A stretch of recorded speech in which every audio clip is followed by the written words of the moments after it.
Só um instantinho. Apareceu um probleminha aqui para mim.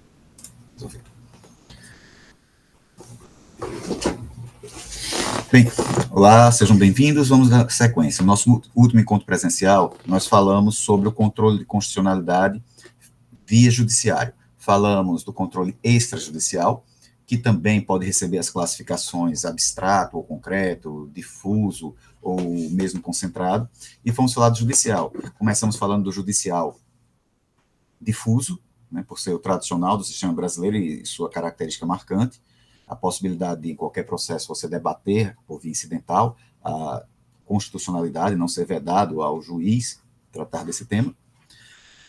E do difuso, nós destacamos também alguns instrumentos específicos, mandado de segurança, mandado de injunção, o seu procedimento, habeas corpus, habeas data, alguns mecanismos que não são necessariamente de controle de constitucionalidade, mas que podem ser usados para isso, mas que ganham destaque dentro da jurisdição constitucional pelo fato de estarem formalmente colocados na Constituição, o que os torna constitucionalmente por si só relevantes, e a vinculação que eles apresentam com os direitos fundamentais em várias circunstâncias. A partir daí, né, nós exploramos esses detalhes, os meandros dessa questão do controle difuso, e paramos nesse momento. A questão do controle concentrado judicial. E, nesse momento, eu vou fazer uma retomada do que foi dito, né? Nós começamos referindo que o controle concentrado, ou seja, exercido por um único órgão, ou quando a legislação ou a Constituição indica uma pequena quantidade de órgãos, esse controle concentrado, em regra, é abstrato, mas pode também ser concreto. Ou seja, dirigir-se a uma situação específica, não ser uma coisa em tese, mas resolver um caso, um problema, mas de maneira concentrada e apreciando a constitucionalidade. Com o objetivo exatamente de impor, de defender a Constituição, essa é a essência da ideia de jurisdição constitucional, é especificamente a atuação com vistas a defender e garantir a efetividade da Constituição. Então, o controle concreto faz isso, tanto que também ele, no controle difuso, vai ser regra, mesmo não sendo apenas isso que acontece no difuso. Há uma abstrativização, apesar desse tema não ser o mais adequado, mas há uma abstrativização do controle difuso, como se costuma dizer. Mas voltando aqui para o concentrado, aquele que eu entrego a poucos órgãos, e que o Brasil antes tinha um controle misto, porque se dizia que ele tinha ação direta de inconstitucionalidade num contexto de ambiente difuso, hoje em dia nós temos um alargamento das atuações brasileiras de controle de constitucionalidade, tanto extrajudicialmente quanto judicialmente, e instrumentos mistos, tanto de judicial como extrajudicial, que é o caso da suspensão da execução de lei, não é de hoje, na verdade, isso, mas falta esse olhar de que isso é um mecanismo misto do ponto de vista do tipo de controle, é político e jurisdicional ao mesmo tempo, como também nós temos aí uma situação, a partir de agora, que a gente observa que o próprio controle concentrado também faz controle concreto, não só o abstrato. Ou seja, foge do padrão ação declaratória de inconstitucionalidade, ação direta de inconstitucionalidade, ação de inconstitucionalidade por omissão. Esse controle pode ser concreto, em casos, por exemplo, de conflitos de atribuições, em que quem julga é o STJ, e isso, no fundo, é um caso de controle concentrado, exercido por um órgão, e que implica na determinação de o que a Constituição disse sobre aquilo. Então, é o STJ fazendo controle concentrado de constitucionalidade em um caso concreto. Conflito de competência em algumas situações, em que é o STF que vai fazer o controle do caso concreto, né? E não se chama de difuso, porque exatamente é concentrado, diz lá no inciso 1º, tanto do 102 quanto do 105, compete originariamente. Então, é do STF essa competência. Reclamação, tanto o STF quanto o STJ julgam reclamações para manutenção da autonomia, da independência, vão ser bem constitucionalistas, da soberania de suas decisões, né? E temos 3 situações, né, que antes eram julgadas todas pelo STF, hoje estão divididas entre o STF e o STJ, que é a homologação, o exequatur e a extradição. Faltou um R aí nessa tela. Então, a extradição é julgada pelo STF, a homologação é exequatur pelo STJ, e todos são controle concentrado, porque é originariamente a eles que compete conhecer, e porque é que são concretos, porque se refere a situações concretas, são concentrados porque só tem esses órgãos para apreciar, e são de constitucionalidade, porque compete exclusivamente a eles decidir essas questões com base na soberania. Uma questão que vai estar lá no início da Constituição, certo?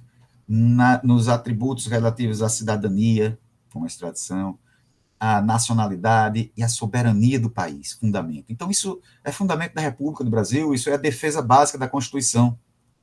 Portanto, isso aí implica em ser decidido levando em conta a independência, a existência autônoma do Brasil frente a outras nações. Por isso, é defesa da Constituição, do mesmo modo que a reclamação e os conflitos, e representa essa situação. Agora, tem uma coisa que vale a pena olhar, que é a ação direta interventiva. A ação direta interventiva, ela muitas vezes é tratada junto aos mecanismos tradicionais de controle abstrato, mas é um mecanismo de controle concreto. Eventualmente, não como regra, ela pode assumir características de controle abstrato. Mas a ação direta interventiva, vocês vão encontrar lá a partir do artigo 34, antes do 37.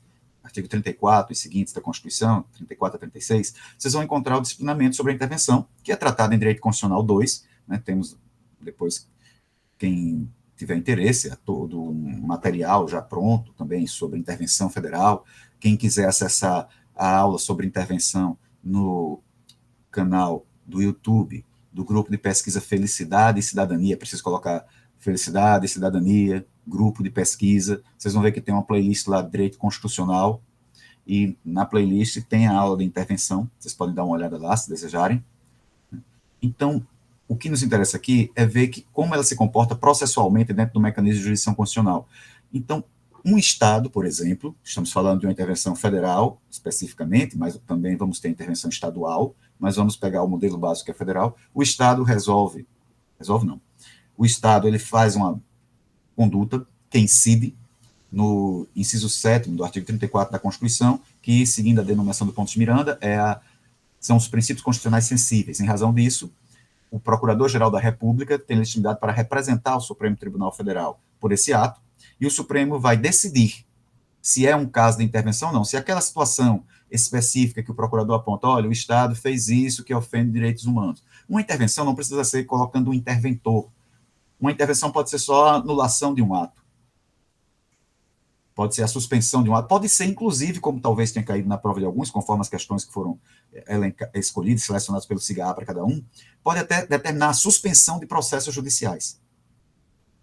Então, a intervenção ela vai ser decidida pelo STF, e basicamente decidir intervenção no caso do artigo 34, inciso 7, mas decidir se houve ou não afronta à Constituição, no caso concreto, e, sendo procedente, o presidente do Supremo Tribunal Federal vai oficiar, ou pode até ir pessoalmente, o presidente da República, para que o presidente da República, que constitucionalmente é o responsável pela decretação de intervenção, cumpra a decisão decretando a intervenção da União no Estado em razão daquele assunto XYZ ali, né, da medida que for necessário, conforme o caso.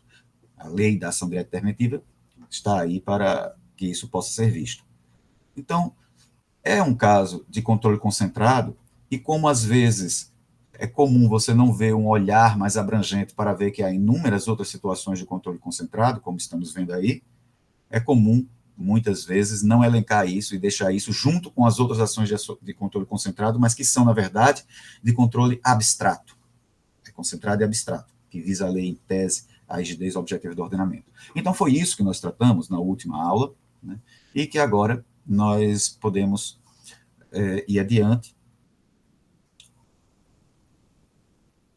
e falar, né, desses outros mecanismos aqui.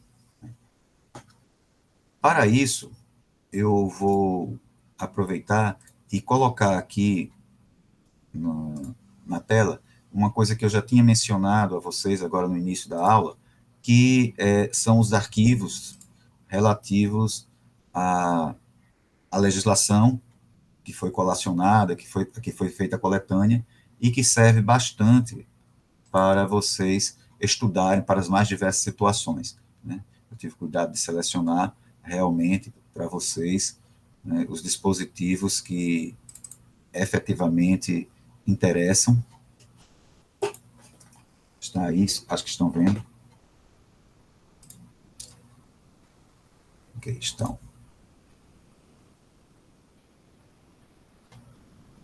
Vamos começar aqui, né, olhando esse arquivo, que é a compilação de ações constitucionais. Deixa eu ver aqui uma coisa. Melhorar um pouquinho para vocês. Né? E eu achei bacana, porque como tem o sumário, e o sumário pode ser clicado e você vai direto já lá para a lei. Né? A parte da Constituição em si, que também é diretamente relevante para isso, eu resolvi fazer uma compilação mais ampla da Constituição e está no outro arquivo, do Judiciário Executivo, porque, na verdade, eu compilei artigos referentes a várias situações de controle de constitucionalidade, além dessas que estão previstas aqui. Né? Envolvi o controle extrajudicial, envolvi o controle, os conflitos entre os poderes também, legislativo e executivo, legislativo e judiciário, né? Então, e o judiciário e o executivo. Então, isso está lá, na outra compilação, e eu digo que toda vida que vocês estiverem usando o material de estudo de vocês, o caderno, que tiver uma indicação de um dispositivo da Constituição, olhem lá, na mesma hora, na compilação de dispositivos constitucionais referentes ao assunto. E não deixem de ler, né, esse material aí. Lá no outro slide, vamos olhar lá um detalhe, só para mentalizar, tá assim, olha. Vamos falar do controle abstrato, vamos nos prender a isso aqui neste momento, tá? O controle abstrato. Significa aquele controle que se volta não a um caso concreto, nós já conversamos sobre isso, mas se volta à própria lei em si, independentemente de aplicação da lei para fins de admissibilidade, para fins de análise da admissibilidade do caso. Eu não estou tratando do caso de uma lei que foi aplicada e que teve um efeito X patrimonial de 200 mil em alguém que está pedindo a indenização. Isso aí seria um efeito concreto. Aqui nós estamos falando de uma ação que foi interposta e o seu objetivo básico, e ela é a estrela, é a característica importante de todo o controle concentrado, de todo o sistema de tribunais constitucionais, que não é o caso brasileiro. O Brasil, repito, não tem um tribunal constitucional. Temos duas cortes, o STF e o STJ, com predomínio do STF, que apreciam constitucionalidade, no meio também de atribuições recursais, né? E com juízes com características de vitaliciedade. Aliás, num artigo que eu já passei para vocês, eu chamo isso de, não de vitaliciedade, mas no caso específico de supremacia, porque o magistrado da Suprema Corte, ele tem características, particularmente do STF, tem características no seu regime jurídico que é diferente da vitaliciedade, que é o que compete, que é o que garante, né, uma das garantias da sociedade e da magistratura, não é um privilégio, não é uma prerrogativa, não é um privilégio do magistrado, é uma garantia da sociedade. Então, a vitaliciedade que entrega as garantias da magistratura é diferente, em algumas características, da supremacia, como eu chamo, que é o que integra o rol de garantias de quem exerce a função de ministro do Supremo Tribunal Federal. Então, o abstrato vai para essas pessoas dotadas de supremacia e elas vão decidir sobre a existência da lei em si, de maneira objetiva, não subjetiva, não depende da vontade da parte, depende do fato daquilo ali ofender ou não a Constituição. E o modelo básico é, portanto, exatamente a ação direta de inconstitucionalidade. Essas três aqui, vamos observar agora, estão previstas no mesmo instrumento legislativo. E vou fazer já uma observação, antes que eu me esqueça, que a legislação que trata da ação direta interventiva, como a doutrina chama de ação direta interventiva, ela tem a participação do Procurador-Geral da República, tem a participação do Advogado-Geral da União, que, na verdade, lembrem, a Advocacia Geral da União, isso também é Constitucional 2, e Ministério Público da União tem a mesma natureza jurídica, que nem STF e STJ. Foi uma partição, né, foi um órgão que foi criado, todos os dois foram criados em 88, em termos de estrutura. Existia um órgão chamado Ministério Público antes de 88, e a Constituição de 88 cria dois órgãos, um Ministério Público da União e outro a Advocacia Geral da União. Como esse aqui, o Ministério Público da União, aproveita a estrutura que já existia do Ministério Público anteriormente, mas seus órgãos, seus membros podem escolher se vão ficar na Advocacia Geral da União ou permanecer no Ministério Público da União. Eles podem escolher, depois que eles escolheram, é feito o concurso público para criar também a figura da Advocacia Geral da União. É a mesma natureza jurídica, com atribuições diferentes, o que se mostrou muito bom para a democracia, para a eficiência do Estado. Então, esses três instrumentos aqui, sim, desculpem, eu estava falando da ação direta interventiva. Então, há essa intervenção da estrutura, por isso que é uma ação. Mas a própria lei chama de representação interventiva. Certo? Então, se houver a expressão representação interventiva, você sabe que é a mesma situação da ação direta interventiva da qual estamos falando. Vindo aqui para o controle abstrato, vamos retornando aqui, esses três instrumentos aqui, nós vamos encontrar no mesmo dispositivo legal a Lei 9868, que eu já deixei aqui para a gente olhar. Certo? Lei 9868, você pode tanto clicar aqui no sumário, quanto clicar aqui na estrutura de tópicos ao lado. Né? Facilita bastante. Se eu quiser ir a algum outro ponto do documento, eu posso, por exemplo, clicar aqui. Acabei de falar dela, da representação interventiva, nós olhamos essa lei. Mas aqui, deixa eu voltar aqui para 9868, ela vai dispor sobre o processo de julgamento da ação direta de inconstitucionalidade, então isso é básico para a existência de um controle concentrado de constitucionalidade, é uma ação que eu dou entrada para dizer que uma lei é inconstitucional, da ação declaratória de constitucionalidade perante o Supremo Tribunal Federal. E trata também, não distinguiu, mas da ação direta de inconstitucionalidade por omissão. Certo? Aqui nós vamos encontrar alguns assuntos que já tratamos ou que vamos apenas complementar. Novamente, leiam a lei. A ação direta de inconstitucionalidade. Aqui estão os legitimados, é de acordo com a Constituição, é o maior rol de legitimados que nós temos, e foi o grande boom de fazer a Constituição uma coisa viva e efetiva, que é a atribuição da uma legitimação ampliada para se ingressar com a ação direta de inconstitucionalidade. Então, pode entrar o presidente da República, a mesa do Senado, ou seja, a mesa ali que é representada pelo presidente do Senado, e, claro, os demais membros que integram, que são eleitos, a mesa da Câmara dos Deputados, a Assembleia Legislativa, ou da mesa, que foi uma alteração que eu depois, para deixar claro, mesa da Câmara Legislativa do Distrito Federal, né, porque lá não se chama Assembleia Legislativa, nem a Câmara de Vereadores, é a Câmara Legislativa. Governador de Estado, ou governador do Distrito Federal, Procurador-Geral da República, Conselho Federal da OAB, não é o conselho de qualquer seccional, tem que ser o Conselho Federal, partido político com representação no Congresso, ou confederação sindical ou entidade de classe de âmbito nacional. É importante notar que a confederação sindical ou entidade de classe precisam indicar a pertinência temática, não é um legitimado universal. Então, tem que ser algo que diga respeito especificamente à sua categoria profissional, tá certo? Mesma coisa aqui, a gente vai poder dizer, com relação, por exemplo, à mesa da Assembleia Legislativa, da Câmara Legislativa do Distrito Federal, tem que ser algo que diga respeito à sua realidade. Tá? Não pode ser amplo, como é o caso do Procurador-Geral da República, do Presidente da República. Bom, requisitos de petição inicial, que é muito mais um lembrete para que não se ouvide, né? É preciso dizer, né, o dispositivo da lei, ou então qual é a lei impugnada, né, e qual é o fundamento jurídico em relação a cada assunto. Basicamente uma lembrança para não haver falhas, como quem diz, não estamos também fazendo uma ação que você pode entrar de qualquer maneira. Certo? Então, ela segue as regras gerais sobre possibilidade de ser considerada inepta, a inadmissibilidade, aí depois o relator pede informações, não se admitirá intervenção de terceiros no processo de ação direta de inconstitucionalidade, todavia nós podemos falar de amicus curiae. Ele não vai integrar, o amicus curiae não integra, mas você pode fazer, como o Supremo já fez muitas vezes, né, audiências públicas para que os amicus curiae possam intervir nos autos e ajudar, por exemplo, com dados técnicos, possa ser uma associação sobre aquele assunto que está sendo debatido de âmbito nacional e possa trazer elementos relevantes para o julgamento. Muita gente elogia, é uma maravilha, eu, na verdade, vejo como uma fragilidade.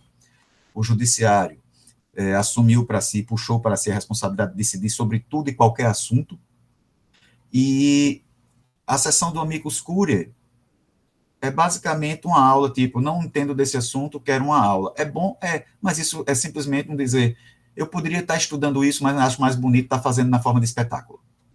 Porque poderia receber um relatório, poderia ler o material técnico, poderia buscar entender, ou então, né, solicitar informações de órgão, mas não. Há uma espetacularização através da transmissão de audiências públicas com infindáveis participações de amicus curiae. São feitas as informações, né? Decorrido o prazo das informações, serão ouvidos sucessivamente só mostrando aqui que falando o prazo é de 30 dias, tá certo? O órgão, a autoridade que fez a lei, ou ato normativo, um decreto de caráter normativo, que é um decreto de caráter normativo, aquele que não está só para regulamentar, mas no artigo 84 da Constituição há situações de decretos do presidente da República que podem ser feitos e eles têm caráter normativo. Se não fosse essa alteração da Constituição que permitiu isso, lá no artigo 84, esses decretos não poderiam ser feitos porque seriam inconstitucionais, porque são situações que só a lei poderia fazer, mas a Constituição permitiu. Então, passou o prazo de 30 dias, houve o advogado-geral da União e depois o procurador-geral da República. A Constituição diz que o advogado-geral da União vai defender o ato. Hoje em dia, na prática, nós vemos que isso ficou um pouco minorado. Será que só porque a Advocacia-Geral da União estaria no caso, ela tinha que defender uma visão da advocacia como só quem defende o que está feito, como quem tem que defender de qualquer jeito.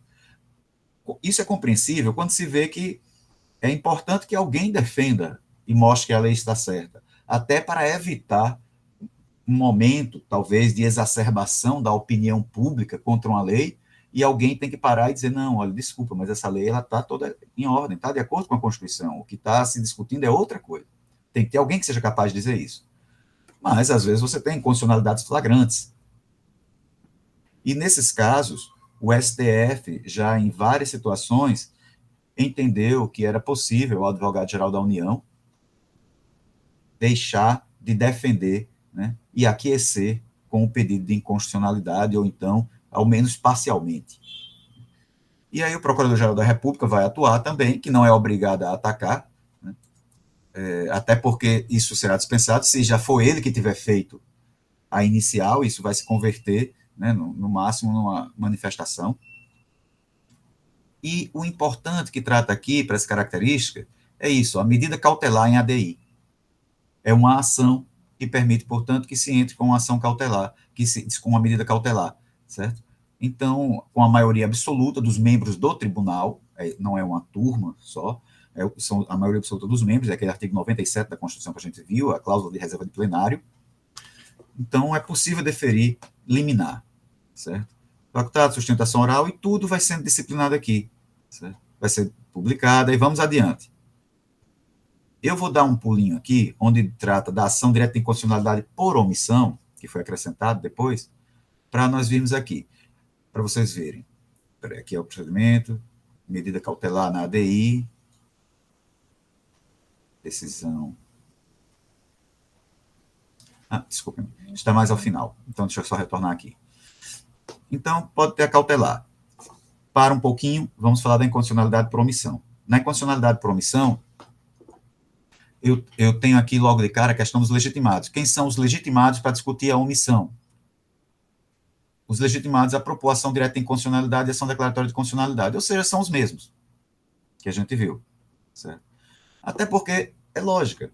A ação e a omissão são duas faces da mesma moeda. eu estou desrespeitando a Constituição, seja porque eu não fiz o que ela manda, a omissão, seja porque eu fiz o que ela proíbe, a ação.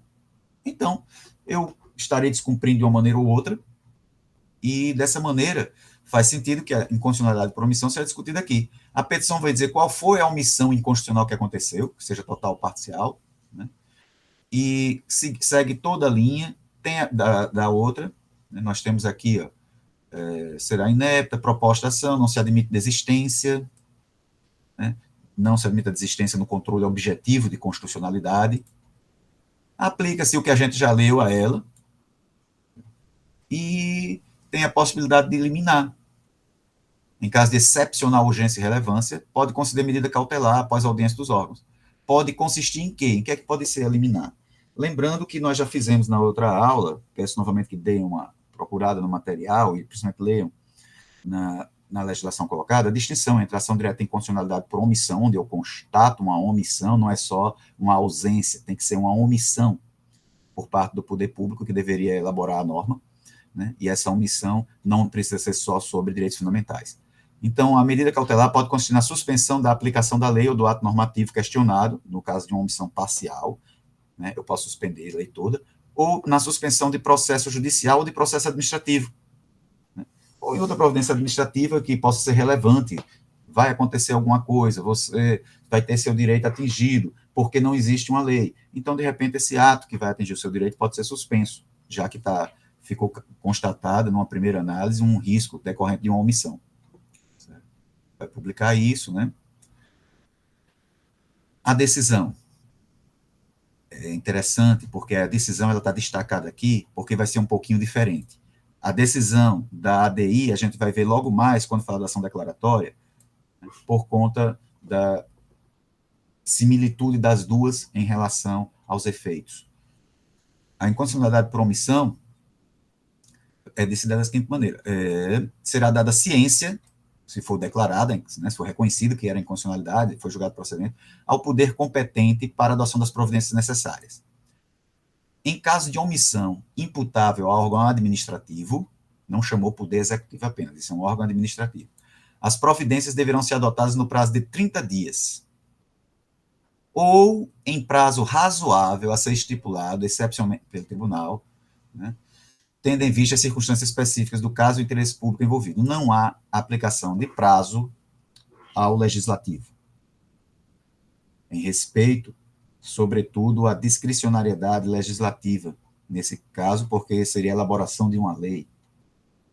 E isso passa pelo crivo político, e passa por um debate que tem seu trâmite próprio, em que não dá para ou o judiciário elaborar a lei, ou então determinar, né, que termine em tantos dias, em tantas sessões, a apreciação de tal assunto.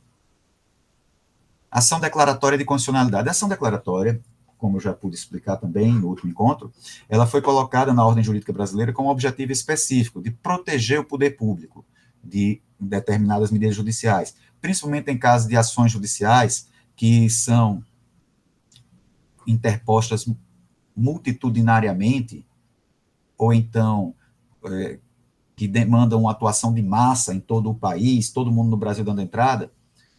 Essa ação tem o objetivo de blindar o poder público, é esse o objetivo, mais o governo do que a Constituição. Foi esse o objetivo, certo? Ficou claro na ADC 4, quando se decidiu que podia liminar. A ação declaratória de constitucionalidade, vejam que ela tem menos legitimados. É basicamente Câmara dos Deputados, Senado, o presidente e o Procurador-Geral da República. Então, é uma quantidade menor de legitimados. E vejam, eu entro com ação para dizer que a lei é constitucional. Vejam bem, a lei já existe, ela já tem que ser obedecida por si só. Para que eu preciso entrar com ação para dizer que ela é constitucional? Compreendam que isso é um mecanismo de poder político, de demonstrar força. O grande motivo foi porque, num momento de quantidade muito grande de ações contra o governo federal, você teve a necessidade de uma liminar que proibisse o juiz de decidir o assunto, dizendo que a lei era constitucional e que, portanto, os juízes tinham que engolir isso e parar de dizer que era inconstitucional. Foi essa a razão. Então, a petição inicial diz qual é o dispositivo, lembrando que as leis elas têm presunção de constitucionalidade, apenas em caso de alguém entrar com uma ação declaratória que a gente vai dizer que ela tem uma presunção relativa de constitucionalidade. Agora, observem aqui, não basta só dizer os fundamentos jurídicos, qual é o dispositivo e pedir. É preciso mostrar também a existência de controvérsia judicial relevante. Uma controvérsia judicial, ou seja, muitas ações discutindo sobre a aplicação desse dispositivo. Petição, inclusive, petição, NEP, vai seguindo. Aí a gente vai chegar aqui no objetivo dessa lei, desse capítulo da lei todinho. O objetivo é esse aqui. É isso aqui para que essa lei essa ação declaratória foi colocada, foi para esse artigo 21. O Supremo, por decisão da maioria absoluta, pode deferir a liminar, consistente na determinação de que juízes e tribunais suspendam o julgamento dos processos que envolvam a aplicação da lei ou do ato normativo objeto da ação, até que o Supremo se pronuncie. Um instrumento bem de controle concentrado, mas que o presidente da República pode lançar a mão para parar processos. Quando os processos dizem que é inconstitucional, ele entra, é como quem faz, isso é uma espécie de defesa dentro da ação direta de inconstitucionalidade. O que seria uma ação direta de inconstitucionalidade se torna uma ação declaratória, em que o poder interessado, pode ser o executivo ou o legislativo, nesse caso, ele ingressa no Supremo Tribunal Federal, porque está perdendo no país todo, senão ele não entraria, se ele está ganhando no país todo, para que ele ia fazer isso? Ele ingressa quando está perdendo no país todo, para declarar que é constitucional, ou seja, para se defender. É como se essas ações, essa controvérsia jurídica relevante que acontece no país todo, ela fosse um início de ação, fosse um motivo inicial, substitui uma petição inicial, e com uma excepcional defesa. A petição inicial da ação declaratória de constitucionalidade, na verdade, é como se fosse uma defesa contra a alegação de inconstitucionalidade. Então, é uma situação bem peculiar. E não se fala aqui da intervenção da AGU. Agora nós vemos para cá. Decisão na ação direta e na ação declaratória. É obrigatório que, nesses casos, esteja presente pelo menos 8 ministros, maioria absoluta. Né? Efetuado o julgamento. Desculpa, maioria absoluta não, o Supremo são 6 ministros. Certo? Mas já embaixo a gente entende 8. Efetuado o julgamento, proclama-se a constitucionalidade ou a inconstitucionalidade, se num sentido ou no outro, a maioria absoluta, ou seja, 6 ministros, se manifestarem. Certo? Quer se trate de uma ação ou outra. Ou seja, a ADC ela aparece como um sucedâneo de uma forma diferente de iniciar a ADI, só que dando poder ao governante e ao legislativo. O Ministério Público está ali, que é nomeado pelo presidente da República, e suas contas são prestadas anualmente, não é um outro poder, presta contas financeiras junto ao Executivo, né, que é quem compila, não contesta, não analisa, mas compila as contas do Ministério Público. Então, a decisão que for tomada ou num sentido ou no outro, está valendo, na ADI e na ADC. Se mais de 6 ministros dizem que é constitucional, na ADI, ela é constitucional, mesmo que o pedido fosse pela inconstitucionalidade. Lembre-se do caráter objetivo da apreciação.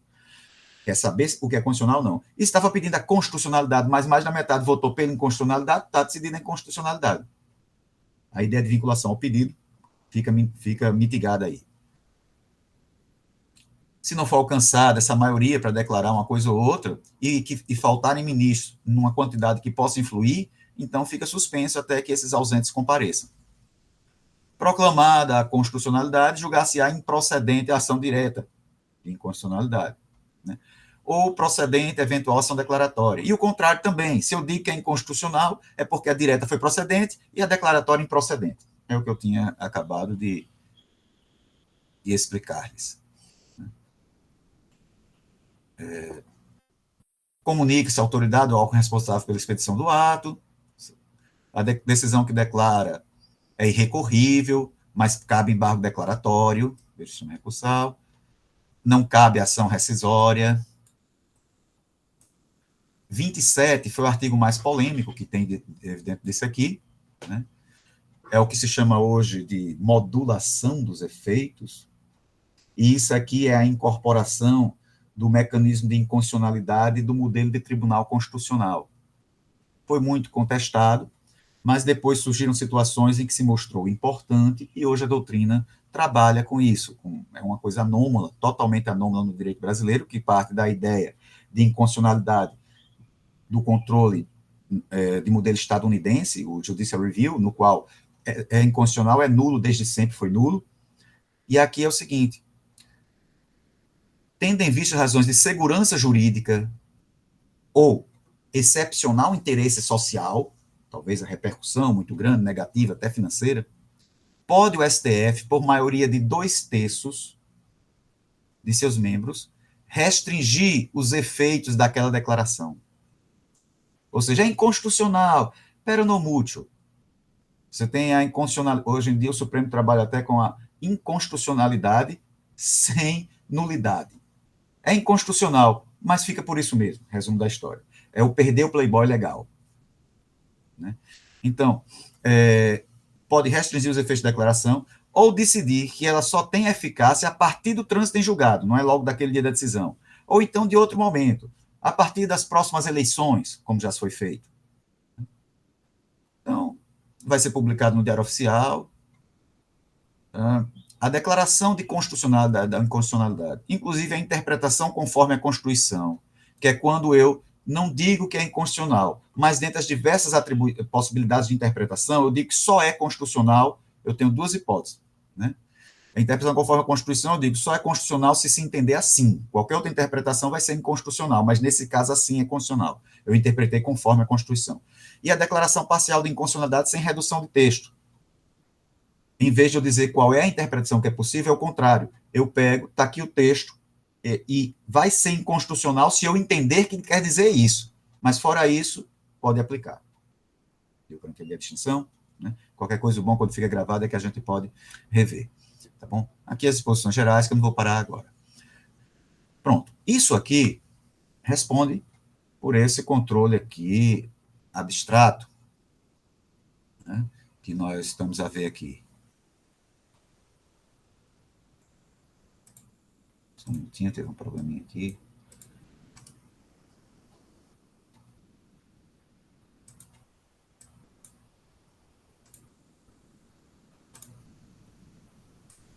Então, responde aqui pelo controle abstrato, ok? Qualquer dúvida, vocês colocam a mãozinha aí para aparecer, mandam no chat, preferencialmente a mãozinha para falar.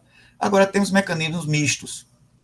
Já falamos bastante em sala e no material que vocês têm está bem detalhada essa questão da suspensão, certo? Mas temos ainda a arguição de descumprimento de preceito fundamental. Ela veio para a nossa ordem jurídica de maneira um pouco tíbia. Houve até autores que entenderam que quando a Constituição falou que o Supremo vai falar, nos termos da lei, vai tratar da arguição de descumprimento de preceito fundamental, achou até que isso era o próprio recurso extraordinário, o próprio controle difuso. Mas, com o passar do tempo, houve a proposta de uma lei específica que regulamentou essa arguição. Foi vetado em alguns dispositivos, o que diminuiu um pouco a euforia por ela, mas depois foi muito dinamizada, tanto que hoje vocês vão encontrar muitas questões polêmicas e matérias relevantes julgadas no Supremo Tribunal Federal que foram apreciadas via arguição de descumprimento do preceito fundamental. Ele é misto porque ele pode atingir problemas concretos, né, e é julgado de maneira concentrada pelo Supremo Tribunal Federal. Ou então pode também tratar de lei em tese, é um coringa. Vamos olhar aqui como a lei disciplinou esse mecanismo. Estamos falando aqui da Lei 9882, de 1999. Deixei aqui disponível também, esse aqui funciona como link, caso vocês queiram ver a mensagem de veto, né? Isso aqui eu retirei do site do Planalto, né? E vamos ver o que diz aqui. Também deixei disponível para vocês aprofundarem na leitura, né, ou na pausa da tela, certo?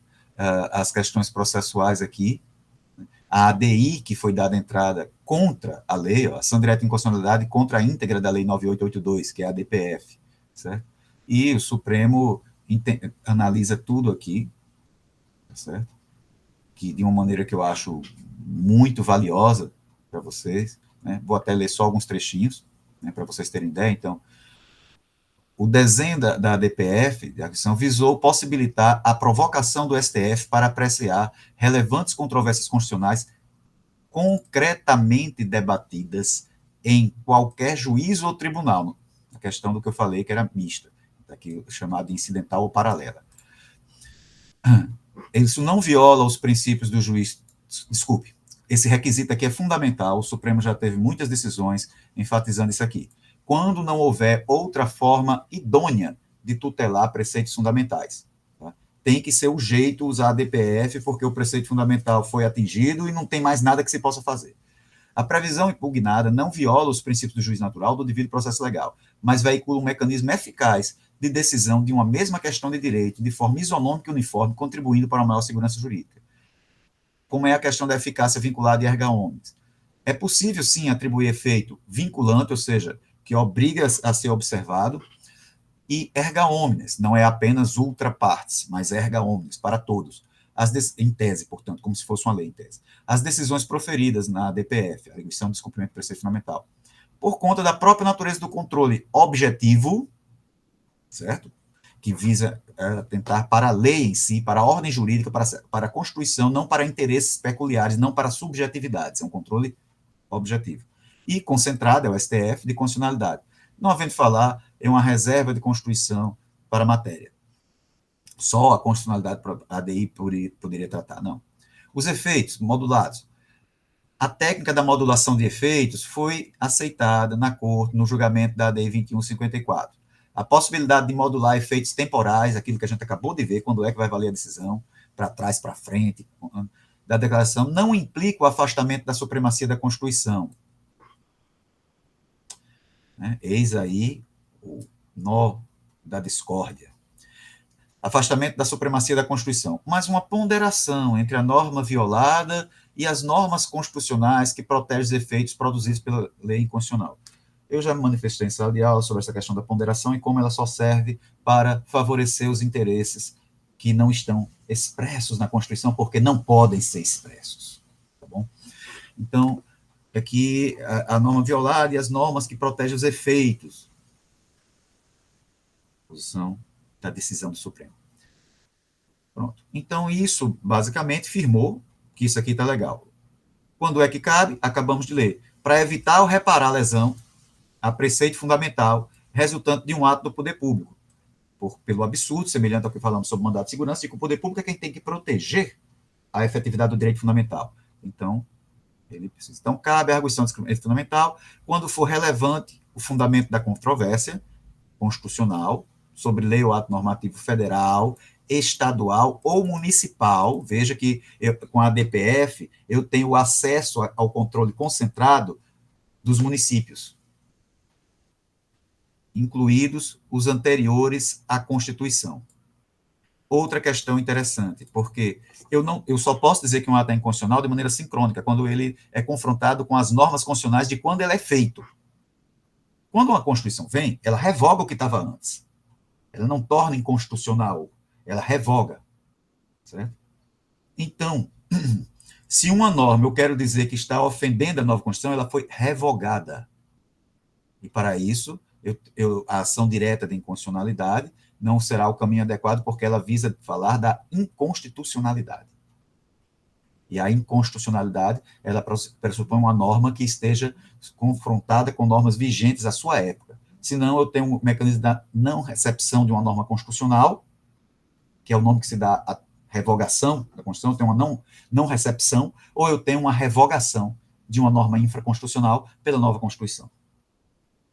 E aqui inclui na DPF os anteriores à Constituição, porque ele é um mecanismo para salvaguardar o que está na Constituição. Quem é que pode propor? Quem pode propor a DI? Então, os legitimados amplos que nós já vimos. Aqui foi um dispositivo que ficou, mas era para o caso de controle concentrado, de controle difuso, de um problema de violação no controle difuso, em que você poderia pedir ao Procurador-Geral da República que, examinando os fundamentos, decida o cabimento ou não. Mas continua facultado ao interessado fazer isso. A petição inicial contém o preceito fundamental, o ato, a prova de que isso foi violado e o pedido. E, dependendo do caso, que existe controvérsia judicial relevante sobre a aplicação do preceito fundamental. O que acabou sendo, isso aí perdeu um pouco o objetivo, mas que acaba sendo abrangido pela ação declaratória de constitucionalidade em algumas situações. Será indeferida liminarmente, o Supremo pode deferir medida liminar, então fica caracterizada a questão de ser uma ação, que é uma coisa que tem várias fases, que se delonga no tempo, que tem inclusive análise liminar, na arguição de descumprimento do preceito fundamental.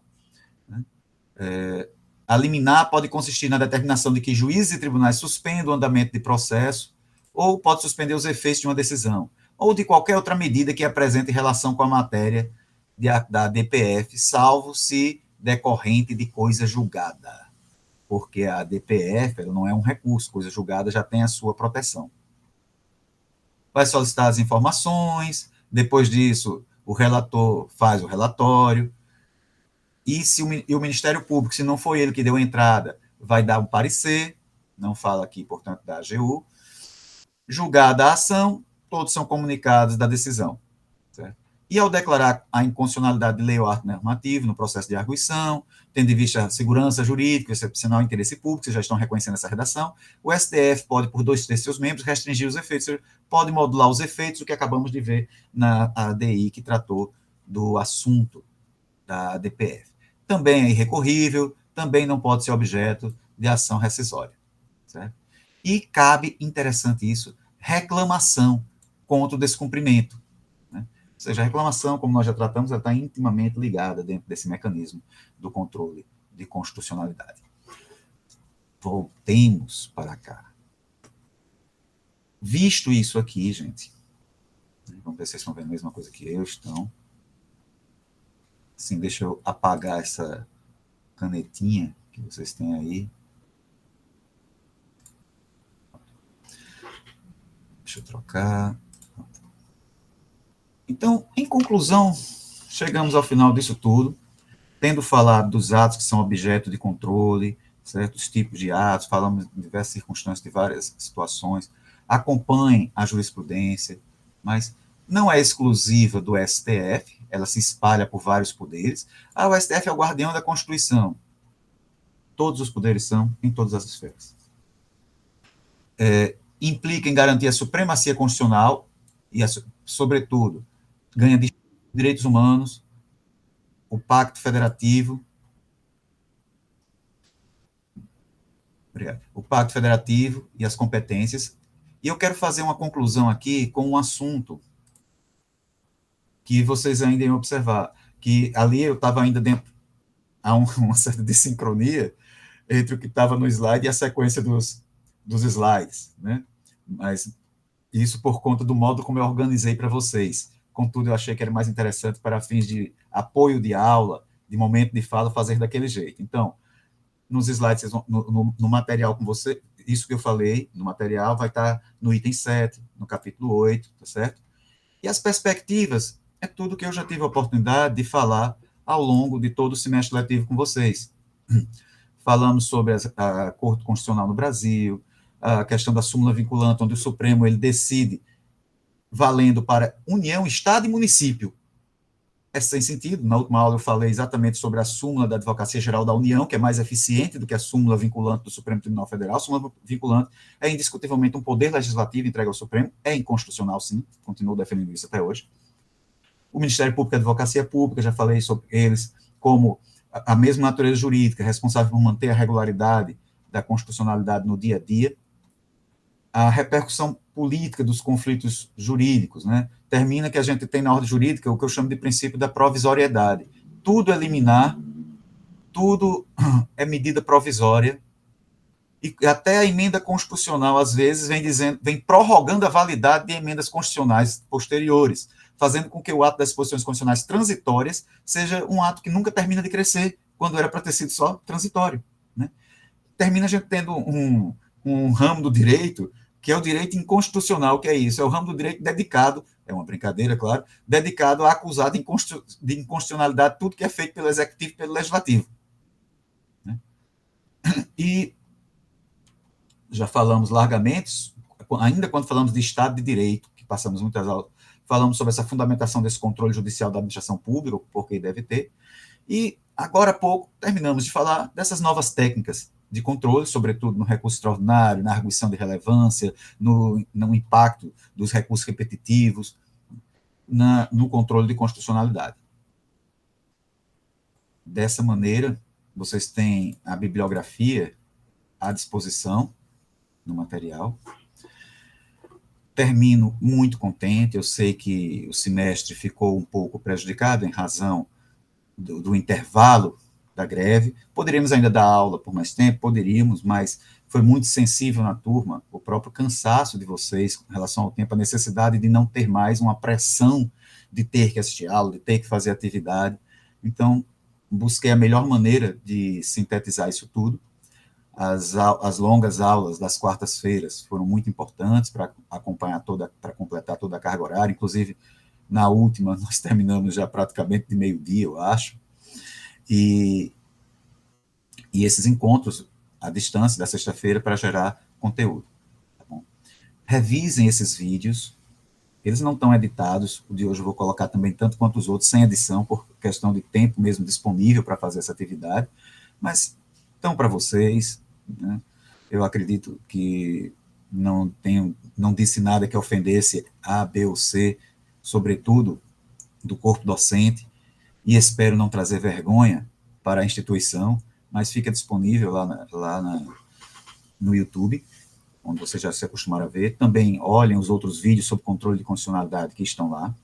E qualquer dúvida, permanecemos na casa, vocês permanecem na casa, eu também, vocês são alunos, eu sou professor, e qualquer dúvida, podem entrar em contato, podem mandar, que na medida do possível, eu vou, e quando eu digo possível, eu digo do meu conhecimento, eu vou tentar ajudar, certo?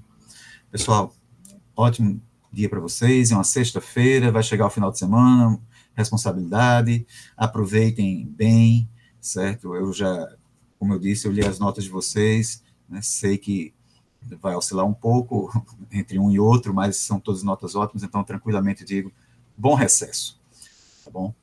Um abraço grande, felicidades.